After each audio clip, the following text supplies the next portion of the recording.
buenas tardes. En esta oportunidad, en el evento de la Semana Nacional de la Ciencia, desde el grupo GIABA de Innovación en Procesos de Enseñanza-Aprendizaje en Ambientes Virtuales, tenemos la oportunidad de la presentación de la doctora Gloria Marciales Vivas de la Universidad Javeriana de Colombia, que es asesora científica del grupo de investigación de la Universidad Nacional de la Patagonia Austral.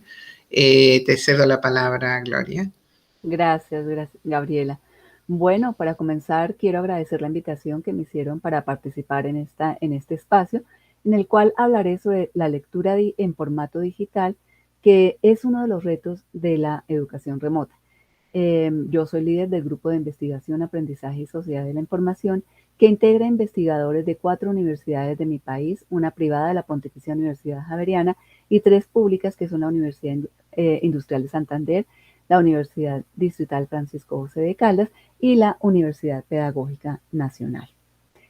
En mi presentación abordaré 3 puntos. 1. Nativos digitales. ¿Qué conocemos sobre la lectura en formato digital? En este punto utilizaré como pretexto, digamos, la categoría nativos digitales, que ha sido puesta en cuestión por nosotros como grupo de investigación y que nos permite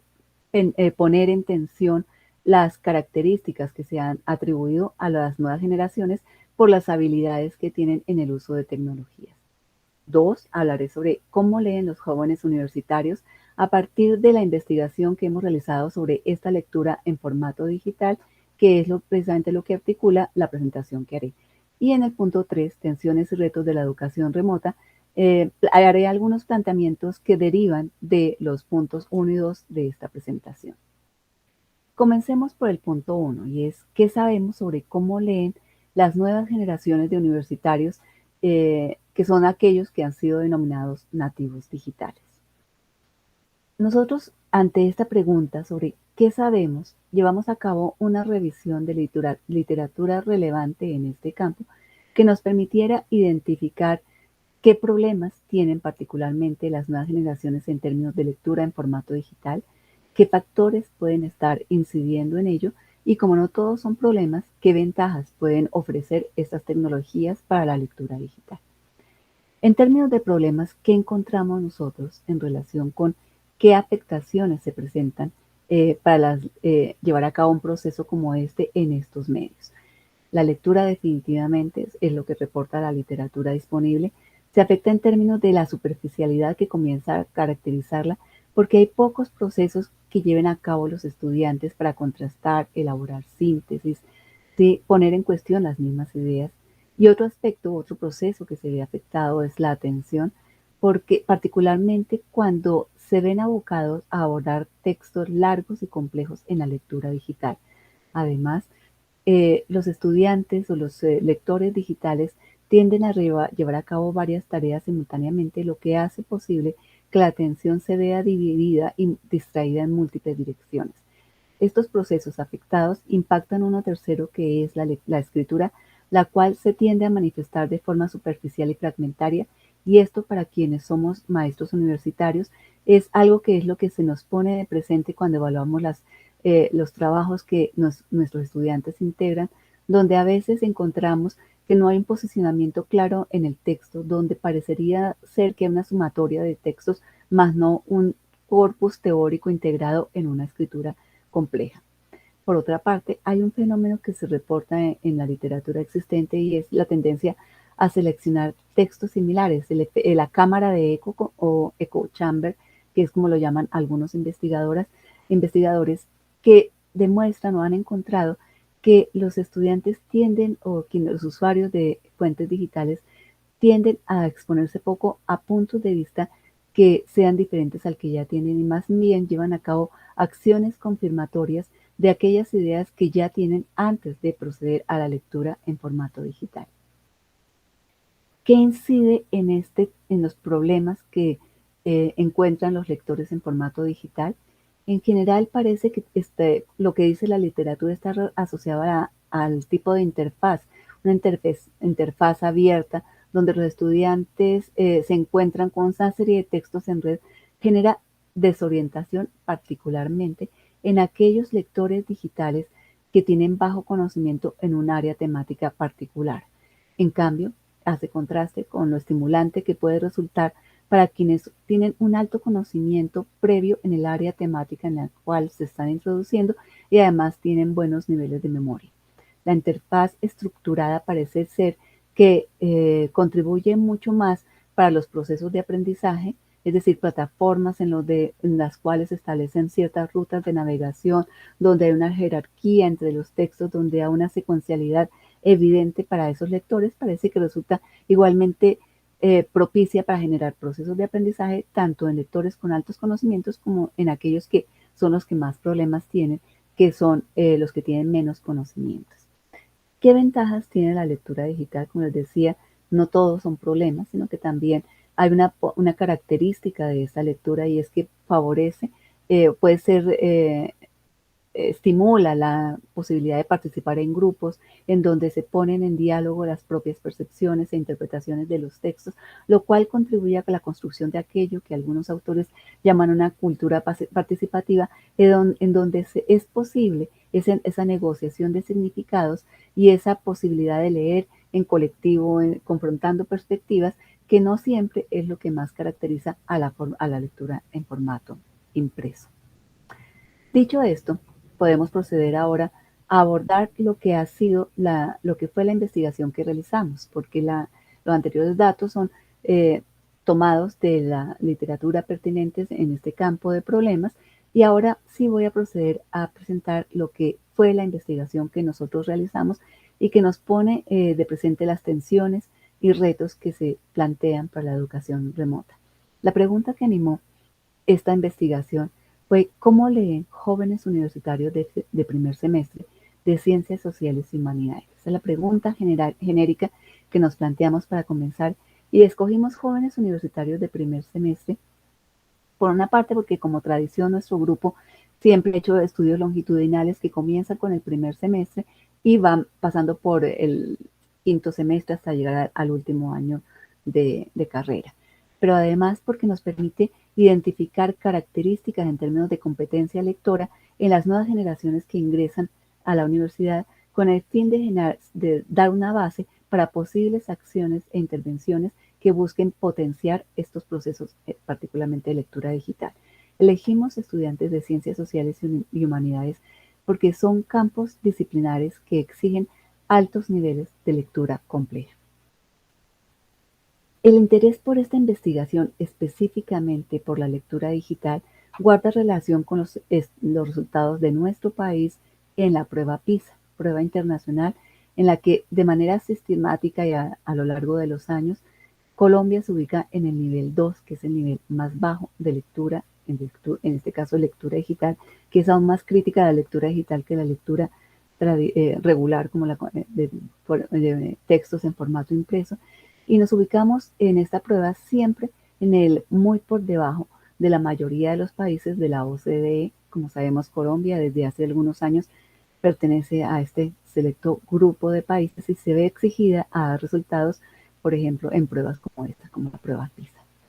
Esta prueba PISA, al evaluar lectura digital, toma en cuenta 3 categorías fundamentales: acceso, evaluación y reflexión, e integración.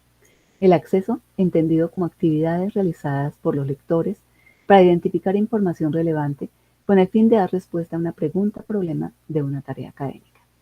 Evaluación y reflexión, que hace referencia a acciones emprendidas para indagar quiénes son los autores, su experiencia, sus perspectivas y el propósito con el que los textos fueron escritos. Y la integración, acciones realizadas para comparar y establecer relaciones entre distintos textos. Como les digo, estas son las categorías que PISA utiliza o con base en las cuales PISA comenzó a evaluar la lectura digital. Teniendo en cuenta que nuestro interés como investigadores era profundizar y entrar en diálogo con quienes están evaluando un proceso complejo como este, decidimos hacer uso de estas mismas categorías. Tenemos críticas frente a los resultados, a la misma prueba y a los resultados que esta aporta, pero quisimos hacer posible hacer esa interlocución a partir del uso de las mismas categorías. Para esto llevamos a cabo un estudio fenomenográfico, estudio cuya característica es que busca identificar las formas cualitativamente diferentes como las personas experimentan fenómenos de su entorno. Y hago énfasis en esto porque no nos interesa hacer generalizaciones, sino acercarnos a contextos situados de aprendizaje, en este caso, áreas disciplinares de las ciencias sociales y humanidades, en contextos de educación formal, para identificar esas formas diferentes como perciben los estudiantes la tarea de lectura digital y cómo ellos expresan el tipo de procesos o acciones que deben llevar a cabo. Entonces, lo que nosotros hacemos es recoger las narrativas, recoger las observaciones que hacemos a partir de los videos y los elementos derivados de los protocolos de pensamiento en voz alta que aplicamos para poder entender qué es las percepciones y comprensiones de quienes son lectores digitales o hacen uso de la lectura en formato digital, en este caso estudiantes de primer semestre de Ciencias Sociales y Humanidades. ¿Qué llevamos a cabo nosotros? Desarrollamos un escenario, que ya les mostraré ahora cómo es, para entender, para poder acceder a qué hacen esos estudiantes de primer semestre cuando se ven abocados a hacer una lectura en formato digital. Entonces, lo primero es el escenario que les propone una tarea que deben emprender haciendo uso de protocolos de pensamiento en voz alta, lo cual significa que en la medida en que van haciendo navegaciones, van verbalizando lo que van haciendo para que podamos por lo menos comprender el significado de las acciones que se explicitan. Llevamos a cabo posteriormente una entrevista semiestructurada que nos permitirá identificar qué dicen que hacen los estudiantes. Entonces ya no es lo que hacen cuando se ven abocados a una tarea académica, sino en un momento posterior qué dicen ellos que hicieron y para qué lo hicieron en ese contexto. Y luego el análisis particular que como investigadores llevamos a cabo teniendo en cuenta lo que hacen y lo que dicen que hacen desde nuestras observaciones sobre cómo lo hacen, cómo leen en formato digital. Este es el escenario que le propusimos a nuestros estudiantes, que fue una tarea académica en relación con el conflicto entre pares, que para ellos podía ser una experiencia vivida en su experiencia escolar y que vimos que podía ser relevante para llevar a cabo esto que les propusimos en este escenario. Allí, como ustedes pueden apreciar, había artículos, guías, informes, libros, ponencias, videos, recursos de los cuales podían hacer uso los estudiantes en la medida en que podían acceder a cualquiera de estas propuestas que había allí. La interfaz estaba estructurada, no les dimos la libertad de explorar Google e irse por bases de datos, en fin, sino que aquí ya teniendo en cuenta que estas plataformas estructuradas, estas interfaces estructuradas contribuyen a que tanto los de alto conocimiento como los de bajo desempeño puedan desempeñarse bien. Entonces decidimos utilizar este tipo de propuesta. Los estudiantes lo que debían hacer era a partir de las afirmaciones del caso, que es la tarea que se les proponía, identificar con cuál de las dos afirmaciones allí propuestas se encontraban alineados o si existía un tercer planteamiento derivado de la exploración que pudieran hacer por esta interfaz. ¿Qué comprendimos? ¿Sí? ¿Qué comprendimos nosotros a partir de esta propuesta que hicimos? Me devuelvo nuevamente sobre esta navegación que llevaron a cabo estos estudiantes por este espacio estructurado, pensado sobre un ejercicio que pudiera tener sentido en relación con experiencias vividas para construir significados a propósito de las temáticas que podían identificar allí. 3 horas les dimos a ellos para que pudieran hacer esta tarea académica y era una tarea que debían realizar de manera individual y puedo contarles que más de 40 minutos no demoraron en generar los estudiantes explorando los enlaces que les proponíamos y elaborando un breve escrito en el cual planteaban ya su posicionamiento frente a esta tarea. Ahora sí, ¿qué comprendimos sobre la lectura en formato digital de estudiantes de primer semestre de estos campos disciplinares que elegimos? Hago énfasis en esto porque nuestra aproximación siempre es en contexto en contextos situados de aprendizaje, teniendo en cuenta que no buscamos la generalización, sino la comprensión de lo que ocurre cuando llevan a cabo este tipo de tareas estudiantes universitarios. En relación con el acceder, recordemos que son las 3 categorías utilizadas por PISA para evaluar lectura digital y la primera de ellas es el acceder. Este es un pantallazo de la grabación que hicimos porque todas las navegaciones fueron grabadas con el fin de poder luego, en el análisis que como grupo de investigaciones hicimos, pues podíamos devolvernos de manera reiterada a lo que habían hecho para ganar comprensión sobre lo realizado. Entonces encontramos esta primera participante que inicia por los artículos de investigación que encuentra allí en la plataforma, donde podemos, luego cuando hablamos con ella nos señalaba que desde el colegio les habían señalado la importancia de hacer uso de artículos académicos en los cuales se sintetizan investigaciones realizadas por estudiosos del tema que tienen un bagaje académico que les permite, que les valida para publicar en ciertas revistas. Entonces, nuestra participante inicia por bajar alguno de los textos, de los artículos de investigación, y ella, como otros, en general llevan a cabo este tipo de prácticas, siempre iniciar por artículos de investigación. ¿Qué observamos nosotros en este acceder? Encontramos 3 niveles, uno que llamamos literal, otro evaluativo y otro interpretativo, con predominio de los 2 primeros, los niveles literal y evaluativo. Es decir, el primero está orientado a ver qué título tiene el artículo, cuál es el tema, por eso leen los resúmenes, buscan comprender oraciones específicas, y eso lo aprecia uno en los protocolos de pensamiento en voz alta, y es que busca una lectura literal para iniciar tratando de ubicarse en qué es lo que de hecho dice el texto. El evaluativo es ya como asumir un posicionamiento personal frente a ese texto. Veamos cómo pasan de lo literal a lo evaluativo, olvidando una fase que es bien importante, que es interpretativa, que es realizar inferencias en las cuales la voz propia y la voz del autor como que se encuentran para poder entender, interpretar los contenidos. Entonces, pasan de lo literal ya a un posicionamiento, dejando de lado la posibilidad de hacer ciertas elaboraciones que inclusive les permitirían a ellos a dar cuenta o a asumir conscientemente los posicionamientos propios que están tomando frente a los posicionamientos del autor. ¿Qué vemos entonces en este acceder? Que en general, como prácticas, buscan hacer similitudes y diferencias entre los textos, ¿sí? En la síntesis se limitan a la voz del autor. No hay clara comprensión del posicionamiento de los autores, y la búsqueda,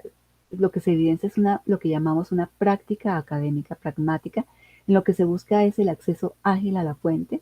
sin acciones que les permitan a ellos ubicar antecedentes históricos o referentes que explican de alguna forma el posicionamiento del autor expresado a través de un artículo de investigación o de un informe, que son otros de los textos posibles a los cuales podían acceder los estudiantes. ¿Qué encontramos en relación con la evaluación y reflexión? ¿Sí? Este es otro pantallazo de esta participante que pasa después del artículo científico a un video y se detiene largamente en este y otros videos que logra encontrar allí. Tiempos, no los tengo en este momento, pero tiempos que fueron mucho mayores a los tiempos dedicados a los artículos científicos. Como vemos en el acceder, el artículo científico es revisado en términos de título, resumen, palabras clave y el paratexto que les permite, la estructura del texto que les permite como ver de qué parte está integrado. Pero los videos implicaron mayor tiempo porque se dedicaron muchísimo más a escucharlos de manera juiciosa. ¿Qué encontramos? El criterio origen en términos de la evaluación y reflexión en torno al texto. Es importante. En general los estudiantes buscan que el autor de un artículo por lo menos esté vinculado a una universidad o pertenezca a algún organismo o alguna organización académica. ¿sí? Se privilegian autores reconocidos en la disciplina,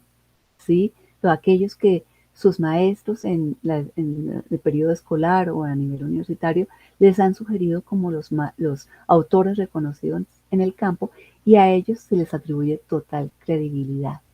¿sí? El criterio de estructura, es decir, la forma como está organizado en el texto, contribuye a atribuir esa confiabilidad a los autores de artículos o libros o informes a los cuales acceden, básicamente utilizando criterios de forma, ¿sí? Es decir, la ortografía del autor, si hay problemas ortográficos ya como que no le suena que sea muy confiable, ¿sí? Si el texto no está organizado de acuerdo con la estructura que ellos entienden que es la que debería estar allí, entonces también los lleva a dudar de la fuente, pero de que cumpla con ciertos parámetros, atribuyen entonces confiabilidad a la fuente. Y el criterio de actualidad, sí, es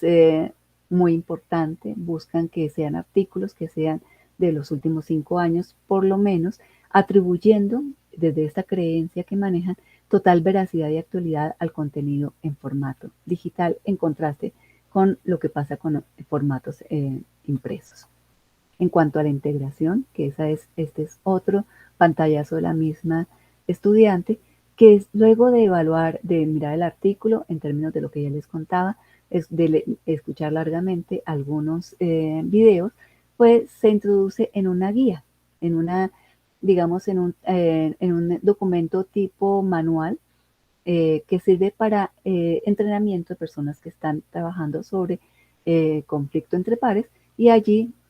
como ven ustedes, resalta un fragmento de esta guía para luego pegarlo en su producción. ¿Qué vemos aquí? En cuanto a intertextualidad, no hay no hay mucha eh, relación comprensiva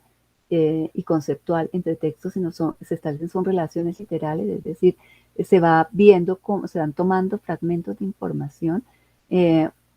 que es una forma, no es transtextualidad, como lo dirían algunos autores, sino es más una sumatoria de textos que se van pegando para producir, para llegar a una tarea final. En cuanto a comparación de textos, está más en términos de similitudes y diferencias, sin acciones que les permitan establecer relaciones entre su propia perspectiva y la perspectiva del autor. En cuanto a la elaboración de contenido, priman acciones que van dirigidas a tomar variedad de fuentes, ¿sí? Entonces, no quedarse solo con artículos científicos, sino de pronto ver informes internacionales o ver videos, parece que son más, es la búsqueda de la variedad más que la relación conceptual que puede haber entre los textos, y no se ve una acción realmente integradora, como lo diría la categoría, sino mucho más sumativa e instrumental. Visto esto, ¿cuáles son los retos o las tensiones, más bien, comencemos por las tensiones que se plantean para la educación remota? Una es que el uso de las TIC en educación, que se está promoviendo de forma significativa, busca generar procesos de aprendizaje autorregulados en los que los aprendices hagan un uso responsable de dichos procesos y de dichos instrumentos. Fíjense que esa es la intencionalidad, y seguramente en Argentina, al igual que en Colombia, las universidades cada vez más quieren que usemos estas tecnologías para promover procesos de aprendizaje, pero olvidan algo, y es que los estudiantes no llegan ya, digamos, hechos en términos de competencias exigidas en el contexto universitario, y que se ven abocados a asumir responsabilidades por procesos de aprendizaje donde ellos tienen debilidades, algunas conscientes y algunas no tanto, ¿sí? A estudiantes como la que veíamos hace un momento, ella nos decía que realmente no tuvo un acompañamiento significativo durante sus años escolares sobre las lecturas, básicamente con que la instrucción es no se queden con Google, ¿sí? Pero no tenían mucha claridad sobre los criterios que pudieran guiar búsquedas en otro tipo de fuentes, tipos de bases de datos o en el mismo Google, pero con una intencionalidad académica. Otra tensión que observamos es que los discursos que se están tejiendo en torno a estas tecnologías promueven el uso de plataformas tipo Brightspace u otras que se considera que permiten a los aprendices ejercer control sobre su propio aprendizaje y navegar a su propio ritmo. Y todo esto pareciera que son esos discursos que estimulan el uso de estas plataformas, pero se les olvida a veces que el espíritu que subyace a estas plataformas no es precisamente el agenciar procesos de aprendizaje significativo, sino más bien mejorar procesos de gestión de información o la posibilidad de ejercer control sobre los procesos académicos, porque los estudiantes dejan allí sus trabajos, reciben retroalimentación allí, como profesores dejamos nuestras lecturas, proponemos ciertas tareas, dinámicas, en fin, y lo que se evidencia allí son productos de aprendizaje. No es que quiera decir que estas plataformas no sirvan, sino que son instrumentos, son el medio para, y a veces, por lo que puedo observar en algunas propuestas, no, se quedan las miradas sobre el espectáculo que se puede generar con estas herramientas y la organización que permiten de ciertos productos de aprendizaje, pero no se da cuenta de manera concreta sobre los procesos de aprendizaje realmente potenciados con estos instrumentos. Una tercera tensión es que se propone experiencias de aprendizaje cuyos resultados se esperan, en el caso de las instituciones universitarias, que se expresen en las pruebas nacionales e internacionales. Aquí tenemos la prueba Saber Pro, que da cuenta que se aplica al final de la carrera y en la que los estudiantes dan cuenta de las competencias desarrolladas. ¿Sí? Y a nosotros nos preocupa esa tendencia a uniformar a través de esas pruebas que definitivamente son instrumentos de control, que dan cuenta de algunas características de los estudiantes, pero específicamente sobre competencias tenemos serias dudas o tendríamos que entrar a discutir sobre el concepto de competencia que subyace a dichas pruebas. En términos de tensiones, de retos, que entonces es lo que se le plantea a esta educación remota, un primer reto es el de la brecha digital. Cuando nosotros comenzamos esta investigación, asumíamos, aunque ya habíamos estudiado sobre la categoría de nativos digitales, asumíamos que estos jóvenes, por el paso de tantos años, entre el momento en que comenzamos nosotros en 2003 a hacer estas investigaciones y el 2020 en que fuimos terminando este proceso, pues eran jóvenes que habían tenido mayores oportunidades para acceder a las tecnologías tanto o en sus contextos familiares o en los contextos universitarios. Y lo que nos encontramos en nuestro país fue la distancia que muchas veces separa a las universidades públicas de las privadas e inclusive dentro de las universidades privadas la diversidad de experiencias que no garantizan que todos los estudiantes que ingresan hayan tenido acceso de manera significativa en sus procesos de aprendizaje a tecnologías como esta, bien por los costos que ellas demandan, bien por la misma ubicación geográfica, porque en nuestro país no todas las regiones fuera de la capital tienen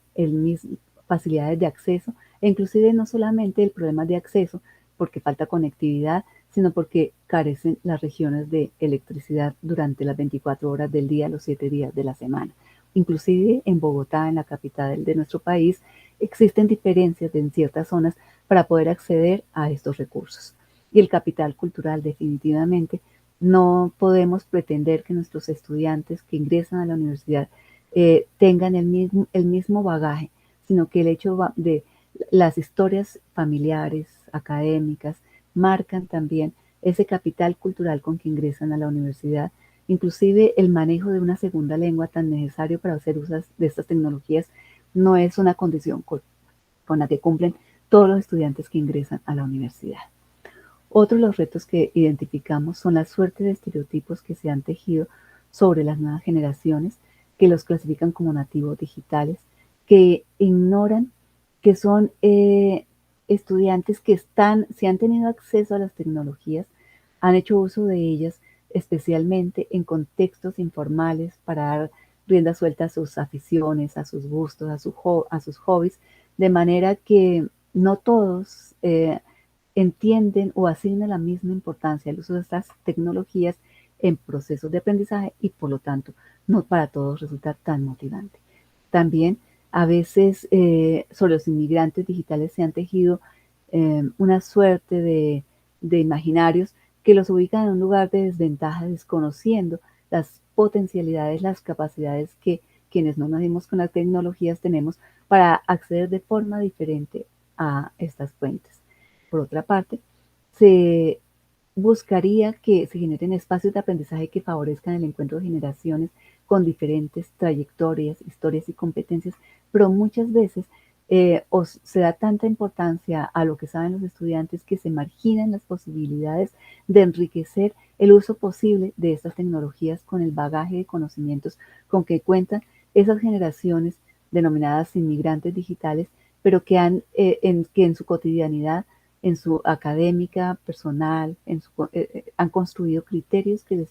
permiten hacer un uso hábil de estas tecnologías sin que necesariamente seamos los expertos en estos instrumentos.